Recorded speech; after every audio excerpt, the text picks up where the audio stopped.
जय हिंद दोस्तों, welcome back to कल्पाक्ष IAS. चलिए, स्वागत है आपका कल्पाक्ष आईएएस के डेली करंट अफेयर सेशन में। और आज हम बात करने वाले हैं 13 अगस्त 2025 के उन महत्वपूर्ण इवेंट्स के बारे में जो आपके एग्जामिनेशन के लिए काफी महत्वपूर्ण है। जो लोग सेशन से पहली बार जुड़ रहे हैं वो वीडियो को अंत तक देखें और ये फाइंड आउट करें कि किस तरह से करंट अफेयर वाले सेगमेंट से आपके एग्जामिनेशन आपके एग्जाम में सवाल पूछते हैं।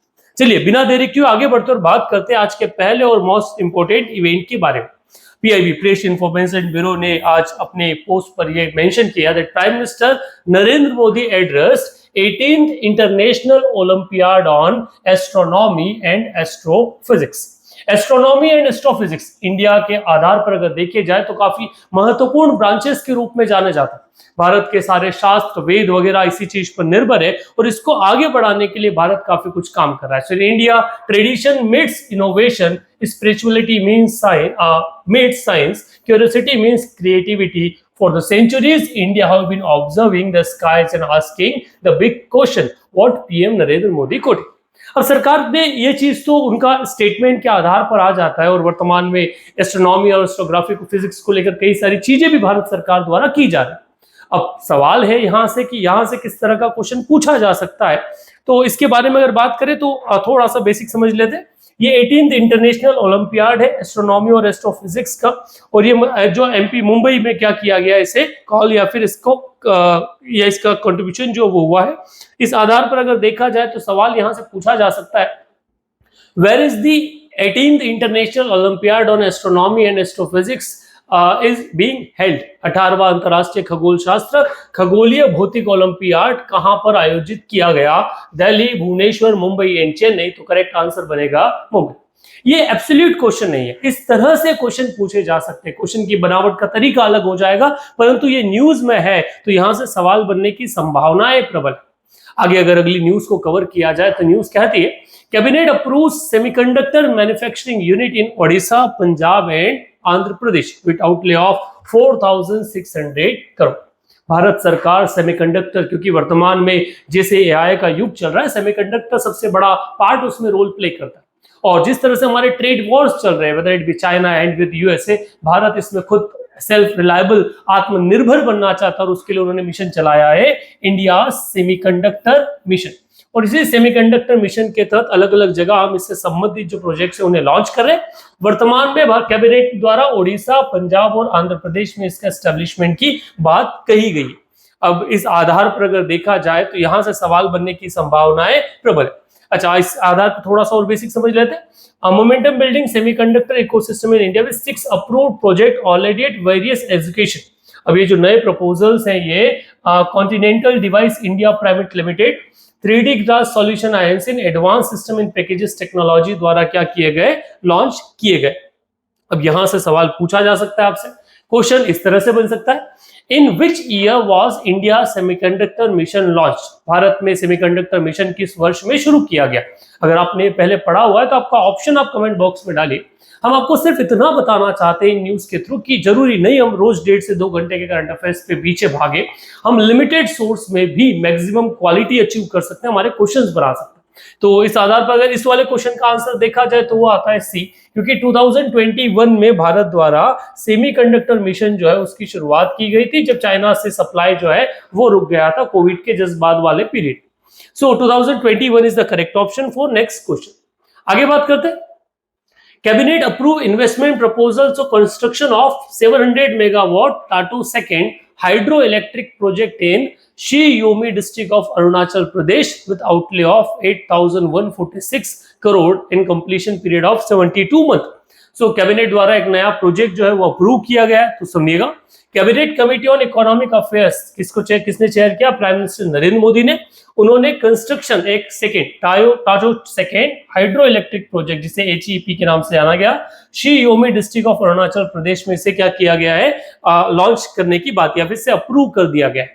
अब प्रोजेक्ट एक ज्वाइंट वेंचर होने वाला है between north eastern electric power corporation and the government of Arunachal Pradesh, इन दोनों के बीच में, जिनमें अपनी पावर शेयरिंग के साथ में से क्या किया जाएगा, जो मींस इसमें अच्छा इसमें the state will benefit from the 12% free power, ठीक है, 12% फ्री पावर यहां से निकाली जाएगी। अब यहाँ से सवाल बनने की संभावना, एक बड़ा हाइड्रो पावर प्रोजेक्ट है और ये हम पहले ही बोल चुके हैं कि ऐसी जगह जहां से कोई पावर प्रोजेक्ट न्यूज में आए सवाल पूछे जा सकते हैं। So question, the union government has approved the investment of, अच्छा इसी तरह से बनाया, कितने मेगावाट का ये प्रोजेक्ट है, हमने बात की 700 मेगावाट का ये प्रोजेक्ट है, तो C is the correct option for particular question. Question के दायरे बदल सकते हैं पर न्यूज महत्वपूर्ण है, तो यहां से सवाल बनते हैं। इन्हें आप अगर इसी साल एग्जामिनेशन में जा रहे हैं तो अपने नोट्स इस आधार पर बनाना शुरू कर दीजिए। आगे बात करें, total area coverage under kharif crop, PIB द्वारा पब्लिश ये डेटा ऑफिशियल डेटा है और रिसेंटली कुछ सालों में हमने यहां से सवाल पूछे हैं, रबी में कितना एरिया क्रॉप किया गया है, खरीफ में कितना, तो उसको लेकर एक डेटा जो है वो भारत सरकार द्वारा रिलीज किया गया। तो the sowing operation of kharif 2025-26 are still underway, पर एक एडवांस एस्टिमेट जो है वो निकल कर आया है कि कितना जो क्रॉप इसके अंदर प्रोड्यूस जो है वो प्रोड्यूस हुआ है। सो भारत सरकार द्वारा अलग अलग जगहों से इसका पूरा एनालिसिस किया गया, उस एनालिसिस के आधार पर उन्होंने जो डेटा है वो रिलीज अब की बार किया है कि कितना परसेंटेज ऑफ खरीफ जो है वो प्रोड्यूस आपका किया है। तो अगर बात की जाए over the period last 5 year और उसके चेंजेस के आधार पर, तो समझिएगा राइस का जो टोटल प्रोडक्शन अभी या सॉरी एरिया अगर देखा जाए तो वो 434.13 हेक्टेयर जो है वो प्रोडक्शन उसका या फिर एरिया कल्टीवेशन में है। मेज का 84, फिर तुअर, फिर उड़द, मूंग, ग्राउंडनट, सोयाबीन लगभग 129.57 है, शुगर केन 53.58 और कॉटन 112.30। ये वो फिगर है जितना अभी क्या किया गया है, शोइंग किया गया है।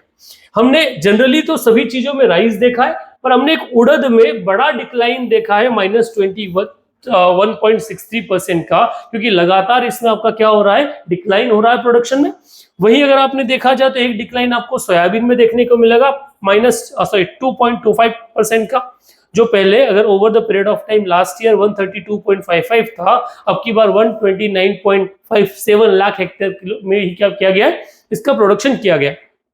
वैसे अगर बात की जाए तो शुगर केन में 0.66 लाख और 11.49% किसमें डिक्रीज हुआ है, कॉटन प्रोडक्शन। तो ये वो फिगर्स जो ऑफिशियल है जहां से सवाल पूछे जाते हैं, जैसे राइस का कितना एरिया कल्टीवेशन में था, सोयाबीन में कितना कल्टीवेशन में है, मेज में कितना कल्टीवेशन में, तो ये फिगर्स इसमें आते हैं।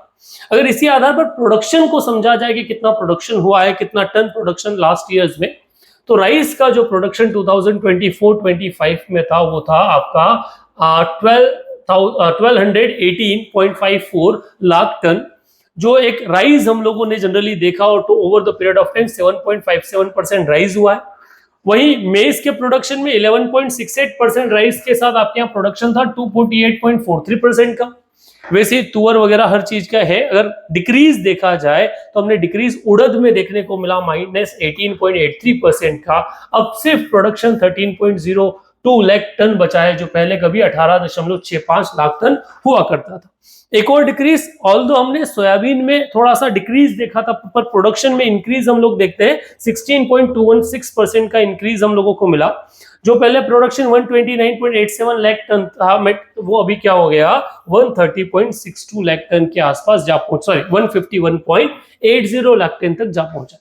ये वो आपके फिगर्स हैं जो फिगर्स से सवाल लास्ट कुछ एग्जामिनेशन में देखे गए थे, तो आप इसको कवर कर सकते हैं अपनी एग्जामिनेशन पर्पस से। एक सवाल इससे संबंधित अगर देखा जाए, what was the total area coverage under kharif crop in India as 18 July 2035, 18 जुलाई 2025 तक भारत में खरीफ फसलों के अंतर्गत कुल क्षेत्रफल कितना था। तो अब ये आप बताइए कि टोटल एरिया कितना था, क्योंकि अभी आपने वर्तमान में पूरा चार्ट देखा। कमेंट बॉक्स में अपना आंसर लिखिएगा। आगे बढ़ते अगले क्वेश्चन को। Spice board drive global turmeric reach and quality in marketing linkage program with market linkage program. Turmeric को संबंधित एक सवाल वर्तमान में यूपीएससी में भी पूछा गया था, और वापस स्पाइस बोर्ड ने ग्लोबल टर्मरिक रीच को बढ़ाने के लिए क्वालिटी और मार्केट लिंकेज प्रोग्राम जो उसकी शुरुआत की। So government of India through Spices Board implementing scheme for sustainability in spice sector through progressive, innovative, collaborative intervention for export development. स्पाइसिट इसे आपके नाम से जानते हैं। अंडर वेरियस अंडरटेकन, तो हम लगातार प्रमोशन पे काम कर रहे हैं। हम नई टर्मरिक जो है new product development and value addition in turmeric पे काम कर रहे हैं। हम awareness of consumption of turmeric and turmeric product जो इंटरनेशनल मार्केट में उसको बढ़ा रहे हैं। और over the period of time अगर हम इसके एक्सपोर्ट को देखा जाए तो 2024 में इंडिया का जो एक्सपोर्ट था वो 333.25 मिलियन यूएस डॉलर का था, और टोटल जो है एक्सपोर्ट वो वर्ल्ड में 502.75 था। और अगर भारत का शेयर इस पूरे एक्सपोर्ट में देखा जाए तो टर्मरिक एक्सपोर्ट में हम 66% मार्केट क्या करते हैं, कंट्रोल करते हैं। अब इतना बड़ा मार्केट हम है, सिंगल लार्जेस्ट प्रोड्यूसर के रूप में है, तो सवाल बनना तो वाजिब है। तो यहां से क्वेश्चन यूपीएससी ने भी पूछा। एक सवाल हम यहां से भी देख लें। Which scheme has the government launched to boost turmeric export by improving quality, supply chain and market access? सरकार ने गुणवत्ता, आपूर्ति श्रृंखला, बाजार पहुंच में सुधार करने के हल्दी निर्यात को बढ़ावा देने के लिए कौन सी योजना लॉन्च की है? तो वो योजना है SPICED scheme. C B is the correct option for question number 5। आगे बढ़े, ऐसा ही एक क्वेश्चन जो फिर इसी तरह की न्यूज से आया। एक एमओयू साइन किया गया department of promotion of industrial international trade, जो इंटरनल ट्रेड जो है उसके, जो ministry of commerce and industry के अधीन आता है उसके बीच में, और दूसरा जेप्टो जो है एक कंपनी उसके बीच में, जो क्या करेगा, मैन्युफैक्चरिंग स्टार्टअप जो है उनको सपोर्ट करने के लिए, जो चैलेंजेस वो फेस कर रहे हैं उन्हें सपोर्ट करने के लिए है। और वैसा ही एक जो एमओयू साइन हुआ है वो इसी department of promotion of industry and international trade और आपका एक और हीरो मोटरकॉर्प के बीच में हुआ, जो अर्ली स्टेज स्टार्टअप्स है उनको सपोर्ट करने के लिए। अब ये दो एमओयूज काफी महत्वपूर्ण, एक है आपका किसके लिए, चैलेंजेस के लिए, और दूसरे अर्ली स्टार्टअप को प्रमोट करने के लिए। तो यहां से क्वेश्चन बनता है, और वो क्वेश्चन इस तरह से फॉर्म किया जा सकता है।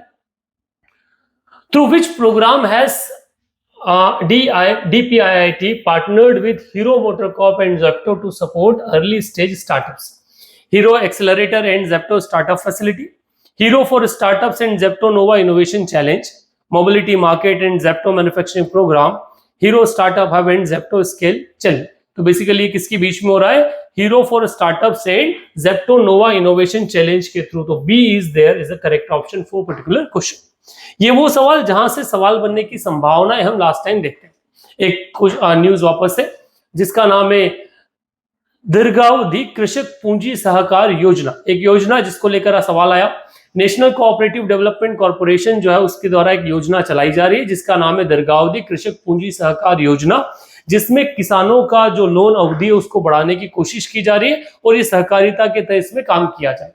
सवाल इससे संबंधित, what is the main objective of दीर्घावधि कृषक पूंजी सहकार योजना? दीर्घावधि कृषक पूंजी सहकार योजना का मुख्य उद्देश्य क्या है? To provide short term credit, to provide long-term financial assistance and agricultural credit to cooperatives through onward lending. B is the correct option for particular question. ये वो चीज जहां से सवाल बनता है। जनरली कई बार बच्चों के दिमाग में होता है कि यार हम साल भर करंट अफेयर पढ़े पर जो हमने पढ़ा वो करंट अफेयर एग्जाम में नहीं आया, एग्जामिनेशन ने पता नहीं करंट अफेयर कहां से उठाया। ऐसा कोई रॉकेट सोर्स नहीं है उसके लिए। एग्जामिनेशन करंट अफेयर उठाता है पीआईबी से। अगर आपने पीआईबी को फॉलो किया है तो आपके करंट अफेयर बनने की संभावनाएं 99% बढ़ जाएगी। तो यहां तक तो आपका एरिया कवर है। अगर देखा जाए तो अब यही वो सेक्शन था जहां से सवाल पूछे जा सकते हैं। लास्ट आपके लिए जो आता है एक न्यूज जिसमें उड़ीसा गवर्नमेंट ने वर्तमान में माधुरी दीक्षित को अपना ब्रांड एम्बेसडर जो है हैंडलूम इंडस्ट्री में बनाया। वहां की मोहन चरण मांझी जो चीफ मिनिस्टर है उड़ीसा के, जो बीजेपी सरकार जनरली वहां पर है, उन्होंने माधुरी दीक्षित को अपॉइंट किया। कई बार इस तरह से सवाल पूछे जा सकते हैं, परंतु ये स्टेट पीसीएस के लिए जनरली इंपॉर्टेंट है। तो ये वो क्वेश्चंस, आज last section question of the day जहां से सवाल है, कावेरी नदी का उद्गम स्थल कहां है? The Kaveri river originate from which palace? Brahmagiri hills Karnataka, Amarkantak plateau Madhya Pradesh, Gangotri glacier Uttarakhand and Mahabaleshwar Maharashtra. Which is the correct option? क्या है आप कमेंट बॉक्स में डालिए। सेशन कैसा लगा बताइएगा, आपके दोस्तों तक से शेयर करना ना भूलें। That's it for today, thank you very much.